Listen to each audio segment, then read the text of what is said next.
in December, and since that time, under Rule 147 of our revered Rules of Procedure, you have called before you 13 members of this Parliament to face disciplinary action. And it seems to me that this has been done on a pretty arbitrary basis. One of the ones that you've called, Cathy Sinnott from our group, I doubt has ever shouted at anybody in her life. Another one of the members that you called to appear before the headmaster's study, an Austrian member, was actually in Frankfurt on the day, so he must have one hell of a voice, mustn't he? And I ask, why only 13? There were about 80 of us involved in these so-called disturbances. In fact, you named me yourself in the Conference of Presidents as being one of the causes of the trouble. So why am I not being punished? I'm Spartacus. I'm Spartacus. Oh my, I'm Spartacus.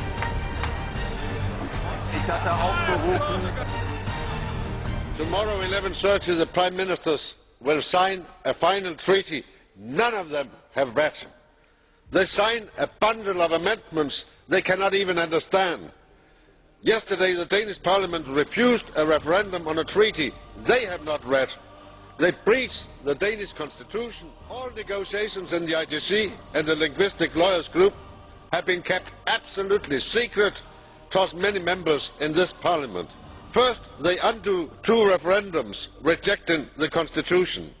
Then they negotiate in secret and keep the content under a new name. The Lisbon Treaty will dissolve the existing EU, establish a new state with joint citizenship, legal personality and all tools of nation states. Most laws will be adopted by civil servants in secret. Democratic deficit will grow. My group proposed to cancel the signature until you have finally read the final text. Ich habe als Schüler in einem deutschen Gymnasium gelernt, dass im Reichstag der Weimarer Republik es eine Strategie gab, den politischen Gegner niederzuschreien, und zwar chorweise. Die Fraktion, die das dort eingeführt hat, war die Fraktion von Adolf Hitler. Heute habe ich mich daran erinnert gefühlt. Vielen Dank. Shouting down representatives of Parliament, Commission and Council during the signing ceremony was intolerable and must not be tolerated. It brings the worst of the football stadium into Europe's highest chamber and recalls the actions of the communists in the Russian Diet and the National Socialists in the German Reichstag. My formal request, Madam President, is this. My group demands that in future the Presidency use the powers granted to it under our rules of procedure to evict from the chamber members behaving in that fashion. Ne dramatisez pas trop. S'il y a 50 fous dans une salle, il y en a 700 qui sont contre, et ne faites pas une histoire d'État parce qu'il y a 50 débiles mentaux qui ont dérangé ce qui s'est passé tout à l'heure.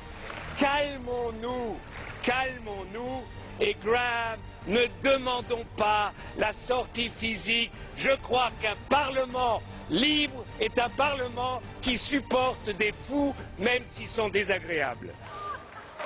I took part in a peaceful manifestation against a celebration of a charter which is part of a constitution where I cannot even get the consolidated text and see the relevance and the meaning. And you cannot as well.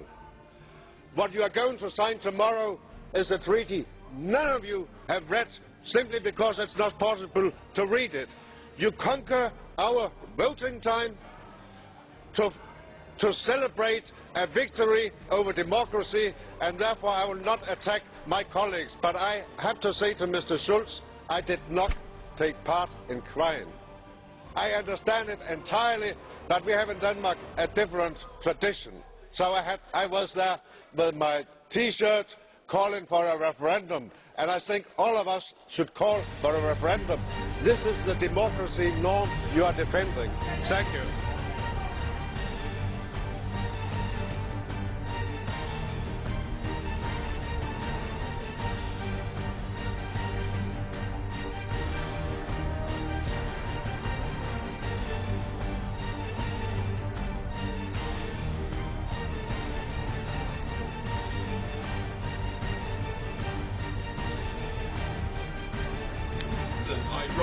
Rule 170, paragraph 4, to make the point that this proposal that we're being asked to vote on gives the President of this Parliament such arbitrary and dictatorial powers that no one that believes in democracy would ever even consider it.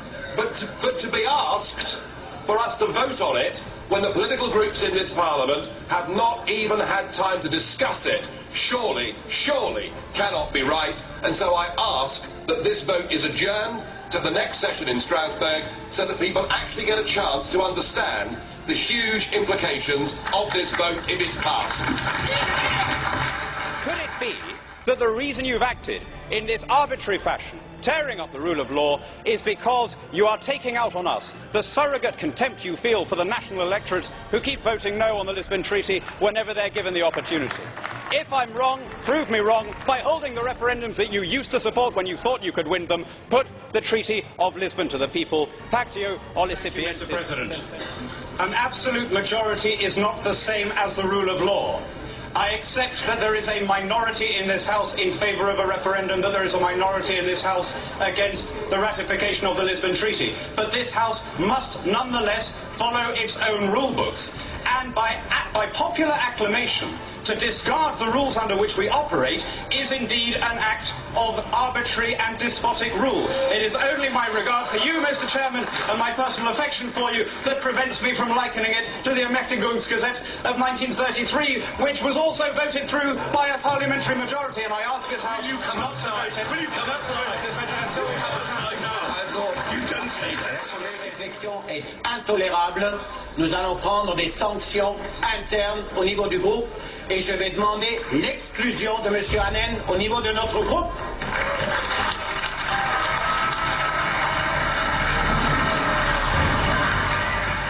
I'm surprised we have the front to call this a debate, because the Minister didn't tell us any of the substance of the negotiations. But of course there is no debate, is there? No debate in the national parliaments, no informed opinion in the press, no debate at all. And why? Because this whole treaty is being put together in secret. And that is being done because you don't want to involve the citizens of Europe. You're fearful that the more they find out about your grandiose plans, the more likely they are to vote no. And what's worse still is the downright dishonesty with which this whole process is being pursued.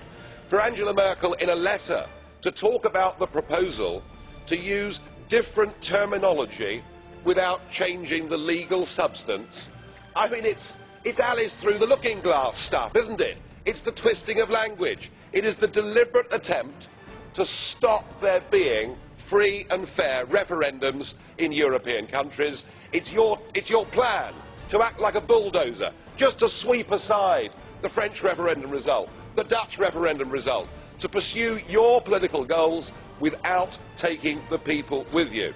Well, I've no doubt you think that you're going to get away with it. But if you're proud of your European project, if you're true Democrats, then you join me in the call for let the people decide their own future. Don't foist it upon them.